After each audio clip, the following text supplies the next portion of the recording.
Jaka jest druga generacja Citroena C4? Jakie ma wady i zalety? Jakie oryginalne rozwiązania Francuzi ukryli w swoim kompakcie? Oraz czy francuski oznacza miękki? O tym wszystkim dzisiaj. Ja mam na imię Jarek, a to jest kanał Motoholizm. Zaczynamy!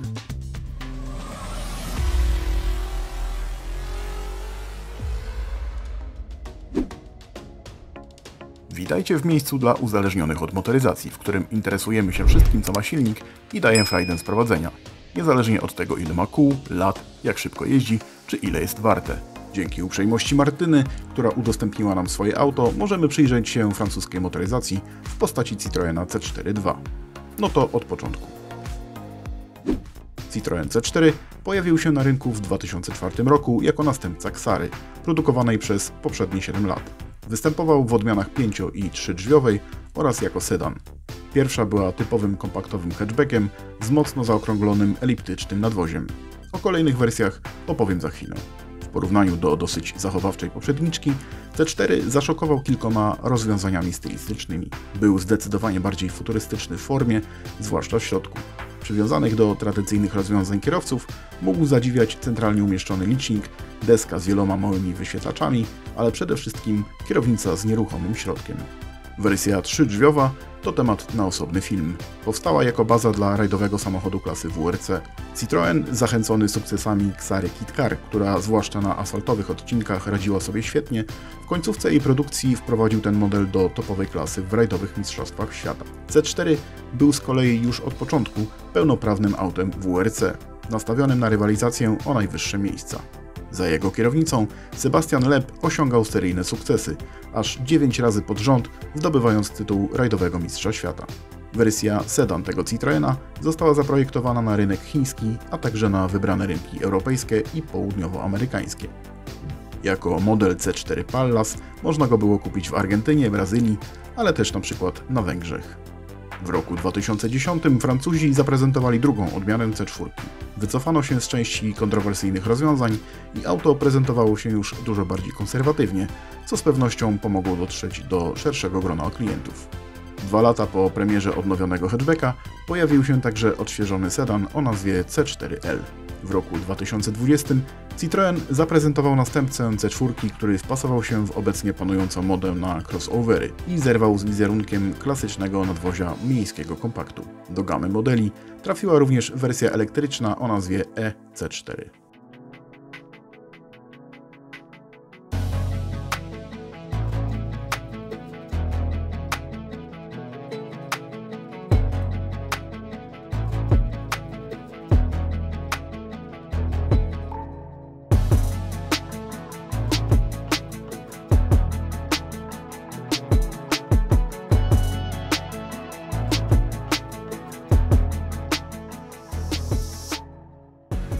C4 drugiej generacji nie sposób odmówić uroku. Po wcześniejszym modelu, który mocno dzielił odbiorców, kształty nowszego auta są dużo bardziej stonowane i klasyczne. Wygląd przodu kontynuuje zamysł poliftowej wersji pierwszej C4 z charakterystycznym dużym otworem w zderzaku i mniejszymi, skrywającymi halogeny po bokach. Podoba mi się zadziorne spojrzenie tego auta, chociaż uważam, że przednie światła, zwłaszcza przy spojrzeniu pod kątem, są nieproporcjonalnie duże w stosunku do reszty sylwetki. Całe nadwozie wydaje się również jak na hatchbacka wysokie. Auto zwiększyło wymiary w stosunku do poprzednika i to widać. Szczególnie duża jest powierzchnia boczna. Żeby to nieco zniwelować, została ona poprzecinana wyraźnymi przetłoczeniami. Z tyłu uwagę zwracają podwójne dzielone lampy. Tylny zderzak ma równie dużą powierzchnię co ten z przodu. Na dole zakończony jest bardzo elegancką chromowaną listwą. To i logo marki na grillu chłodnicy to jedyne takie elementy dekoracyjne. Ciekawostką jest aluminiowa maska silnika. Możemy zapomnieć o rdzawych śladach po uderzeniach kamieni, ale trzeba zwrócić uwagę na możliwe utlenianie się uszkodzonych miejsc. W środku zmieniło się dużo, dlatego jest o czym opowiadać. Francuzi zrezygnowali z nieruchomego środka kierownicy i zastąpili je kołem przypominającym stylem większą C5, ale w tradycyjnej formie. Mieszczą się na nim wszelkie przyciski do obsługi systemu multimedialnego. Klawisze w drzwiach są w 100% podporządkowane funkcjonalności, ustawione na płasko i bardzo intuicyjnie dostępne. Prostota, która działa. Deska rozdzielcza stała się zdecydowanie bardziej klasyczna, ale widać, że przyłożono się do niuansów. Jest ona jednolita, zamyka w swym kształcie wszelkie potrzebne kierowcy instrumenty do kontroli pojazdu i to jemu, a nie na przykład dzieciom na tylnej kanapie jak w poprzedniku, wskazuje przydatne do jazdy informacje. Zegary w formie elektronicznych wyświetlaczy schowane są w tubach przypominających stylem nieco Alfę 156. Bardzo zgrabnie zabudowano ekran nawigacji, a kształt całej deski o nieco oryginalnych przetłoczeniach delikatnie zakrzywia się do wewnątrz. To, co podoba mi się w C4, to drobiazgi, które czynią życie z Citroenem ciekawszym. Można się bez nich obejść, ale to przyjemne, że ktoś na etapie projektowania myślał o takich szczegółach. Możemy na przykład wybrać rodzaj dźwięku kierunkowskazu. Niby nic, ale słuchanie latami twardego tykania może być irytujące. Tutaj mamy wybór. Chcecie stać w korkach z towarzyszeniem odgłosu kierunkowskazu o nazwie Jungle Fantasy? Proszę bardzo. A wiedzieliście, że Francuzi nie gęsi i swój night panel mają? Funkcja wyłączania całego oświetlenia poza prędkościomierzem, kojarzona przede wszystkim z subem, tutaj również znalazła swoje miejsce. Trzeba jeszcze wspomnieć o fotelach. Jak na spadkobiercę rajdowego dziedzictwa przystało, C4 ma bardzo dobre siedziska o całkiem niezłym jak na tę klasę trzymaniu bocznym. Kiedyś takie siedzenia były zarezerwowane jedynie dla aut usportowionych. Dzisiaj możemy się nimi cieszyć nawet w wersji z dieslem.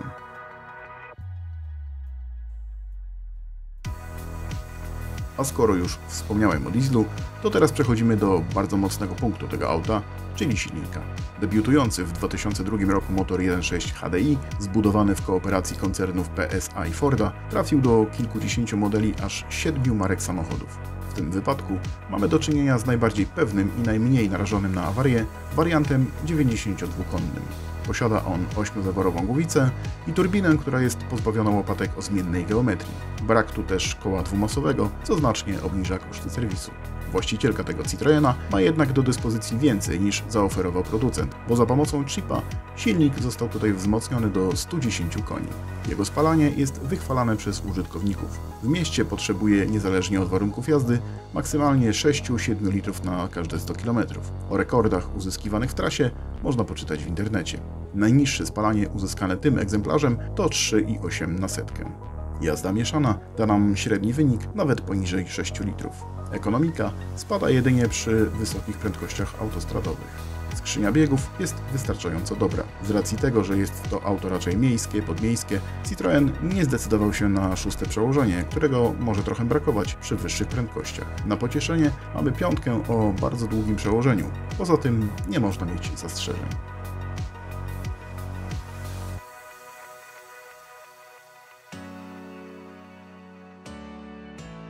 Pierwszą rzeczą, jaka rzuca się w oczy po zajęciu miejsca za kierownicą Citroena, to sama kierownica.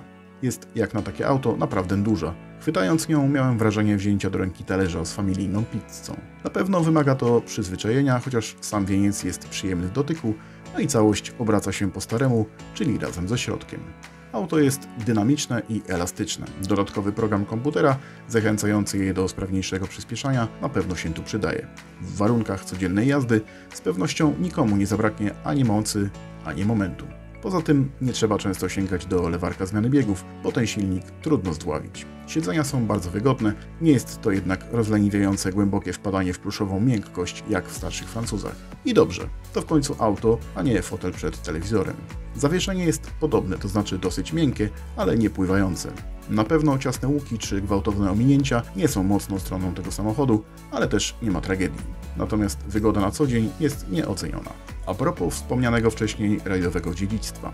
Mimo wielu nowoczesnych rozwiązań, elektronicznych liczników i kolorowej nawigacji, mamy tu jeszcze tradycyjny hamulec ręczny. Także gdyby ktoś chciał poczuć się jak Sebastian Loeb i po pierwszych opadach śniegu wejść bokiem na osiedlowy parking, to da się.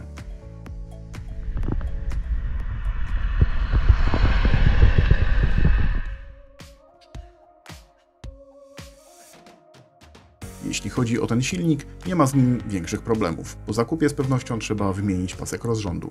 Wymiana oleju i filtrów to oczywisty standard. W starszych egzemplarzach mogą pojawić się problemy z elektryką. Należy zwrócić na to uwagę. Właściwie jedyne czynności obsługowe, jakie są tu wymagane, to wypalanie filtra FAB typu mokrego. Co jakiś czas będzie to od nas wymagało przejechania kilkudziesięciu kilometrów na wyższych obrotach, żeby uzyskać odpowiednio wysoką temperaturę do pozbycia się sadzy. Wracając jeszcze do napędów, dobrej opinii nie mają silniki benzynowe 1.6 powstałe we współpracy z BMW, które są montowane m.in. również w Mini. Występowały tam awarie hydraulicznego napinacza rozrządu oraz wariatora zmiennych faz. Brak kontroli tych elementów powodował nadmierny hałas i doprowadzał do poważnych usterek. Przyszedł czas na punktację. Zaczynamy od tego, co widać na pierwszy rzut oka. Citroën C4 nie jest samochodem przesadnie rzucającym się w oczy, chociaż z pewnością zyskał na wyglądzie po zmianach. Podoba mi się jego charakterne spojrzenie, ale dostrzegam też nieco zaburzone proporcje. Klasyczna deska rozdzielcza, bardzo przyjemne materiały, dobre wyposażenie, w tym wnętrzu przebywa się z przyjemnością. Bardzo dobry silnik o wysokiej kulturze pracy, elastyczny i oszczędny. Dobry humor psuje trochę ekologiczny kaganiec, który planuje za nas nieoczekiwane wycieczki za miasto. Użytkownicy Citroena C4 w przeważającej części są zadowolonymi i pozbawionymi trosk właścicielami. Pomijając koszty wymiany części, które w dieslach przy dużych przebiegach są nieuniknione, wszystko inne jest w jak najlepszym porządku.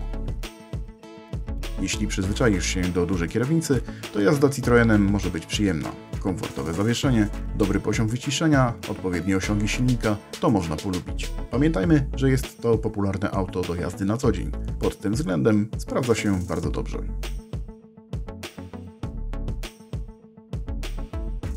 Citroen C4 drugiej generacji ma bardzo dobrą opinię wśród użytkowników. Z silnikiem 1.6 HDI jest niezawodny, bardzo oszczędny i wystarczająco dynamiczny. Spory bagażnik daje się zapakować na dłuższy niż weekendowy wypad, a codzienne dojazdy do pracy uprzyjemnia kilka gadżetów.